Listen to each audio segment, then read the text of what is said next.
एक बार एक बच्चे ने अपने पापा से पूछा, पापा मेरी लाइफ की वैल्यू क्या है? तभी पापा ने कहा, अगर तुम सच में अपनी लाइफ की वैल्यू समझना चाहते हो तो मैं तुम्हें एक पत्थर देता हूँ। इस पत्थर को लेकर मार्केट में जाना। अगर कोई इसका प्राइस पूछे तो कुछ मत कहना, बस अपनी दो उंगली खड़ी कर देना। वो लड़का मार्केट गया। वो कुछ देर तक तो वहाँ वैसे ही बैठे रहा, लेकिन कुछ देर बाद ही एक बूढ़ी औरत उसके पास आई और उस पत्थर का दाम पूछने लगी। वो लड़का एकदम चुप रहा, अपनी दो उंगली खड़ी कर दी। तभी बूढ़ी औरत बोली, 200 रुपए? ठीक है, इस पत्थर को मैं तुमसे खरीद लूंगी। वो बच्चा एकदम शांत हो गया और सोचने लगा, एक पत्थर की कीमत 200 रुपए? वह तुरंत अपने पापा के पास गया और बोला, पापा मुझे मार्केट में एक बूढ़ी औरत मिली थी। वो इस पत्थर के लिए 200 रुपए देने को तैयार थी। पापा ने कहा, अच्छा ठीक है, इस बार तुम इस पत्थर को म्यूजियम में लेकर जाना। अगर कोई इसका प्राइस पूछे तो कुछ मत कहना, बस अपनी दो उंगली खड़ी कर देना। वो लड़का म्यूजियम में गया और वहाँ एक आदमी की नजर उसके हाथ में रखे पत्थर पे पड़ी और तभी उसने पत्थर की प्राइस पूछा।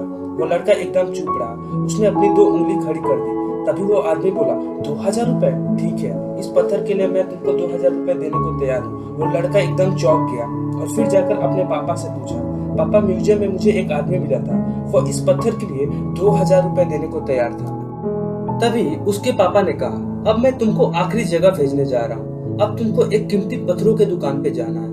अगर वहाँ भी इसका कोई प्राइस पूछे तो कुछ मत बोलना, फिर से अपनी दो उंगली खड़ी कर देना। वो लड़का जल्दी से कीमती पत्थरों के दुकान पर गया।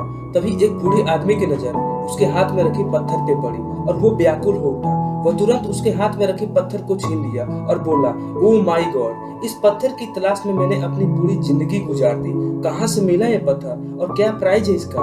कितना लोगे इस पत्थर के लिए? वो बच्चा तब भी चुप रहा और अपनी दो उंगली चुपचाप खड़ी कर दी। तभी वो बूढ़ा आदमी बोला, कितने? 20,000 रुपए? ठीक है, इस पत्थर के लिए मैं तुमको 20,000 रुपए देने को तैयार हूँ। प्लीज ये पत्थर मुझे दे दो। उस लड़की को अब अपनी आंखों पर विश्वास नहीं हो रहा था। वो जल्दी से अपने पापा के पास पहुंचा और बोला, पापा उस दुकान पे एक बूढ़ा आदमी बैठा था, उसने मुझे इस पत्थर के लिए 20,000 रुपए देने को तैयार था। तभी उसके पापा ने बहुत प्यार से बोला, अब समझे अपनी लाइफ की वैल्यू। आपकी लाइफ की वैल्यू इस बात पे डिपेंड करती है कि आप अपने आप को कहाँ तक रखते हैं। ये आपको डिसाइड करना है कि आप 200 का पत्थर बनना चाहते हैं या फिर 20,000 का। लाइफ में बहुत सारे ऐसे लोग होते हैं जो आपसे बहुत ज्यादा प्यार करते हैं, उनके लिए आप ही सब कुछ हो। और कुछ लोग ऐसे भी होते हैं जो आपको एक वस्तु की तरह इस्तेमाल करते हैं और आप उनके लिए कुछ भी नहीं हो। ये आपके ऊपर डिपेंड करता है कि आप अपनी लाइफ की वैल्यू कहाँ तक रखते हैं। दोस्तों, अगर आपको यह स्टोरी सुनकर अच्छा लगा होगा तो इस चैनल को लाइक एंड सब्सक्राइब जरूर कर दीजिएगा। फिर मिलते हैं अगली वीडियो में, तब तक के लिए जय हिंद एंड टेक केयर।